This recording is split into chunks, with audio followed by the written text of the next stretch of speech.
Bonjour, l'été est la période des grandes compétitions sportives et en ce moment a lieu l'Euro de football.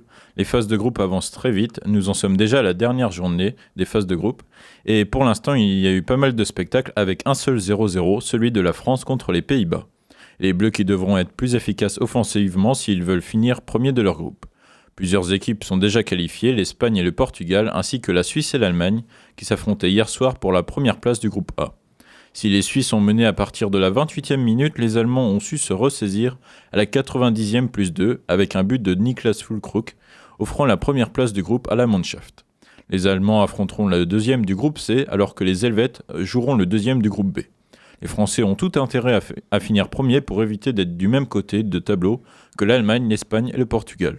Au programme ce soir, il y aura Croatie-Italie et Albanie-Espagne à 21h pour connaître le dénouement du groupe B et savoir qui accompagnera l'Espagne en huitième de finale. Un mot de rugby, ce week-end avaient lieu les demi-finales de la phase finale du top 14, vendredi soir.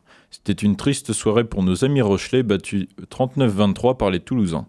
Le Stade Toulousain qui avait notamment aligné les Français Thomas Ramos, Romain Ntamak et Antoine Dupont. Un match marqué par un grand nombre de fautes sanctionnées, La Rochelle a fini à 13 contre 15.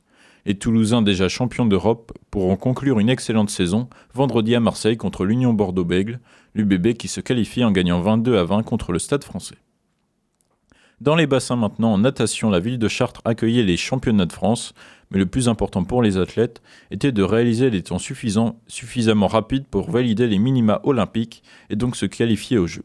Léon Marchand a validé 4 tickets contre 3 pour Maxime Grousset, les jeunes Français qui ont des chances de médaille, tout comme Florent Manodou qui a 33 ans, réalise des temps dignes du top 5 mondial, on peut espérer des médailles.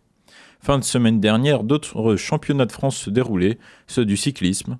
Au contre-la-montre, c'est le coureur Bruno Armirail de la team Decathlon AG2R La Mondiale qui l'emporte de 3 secondes. L'équipe qui vit une fin de saison fantastique avec 26 victoires plaçant l'équipe à la 3e place au classement mondial, car hier dimanche, Paul Lapera, un autre coureur de la team, est devenu champion de France sur route. Le Normand qui n'était qu'à quelques kilomètres du domicile familial. En fin de semaine, le Tour de France débutera en Italie et si cela vous intéresse, sachez que chaque pays organisait leurs championnats nationaux de cyclisme ce week-end.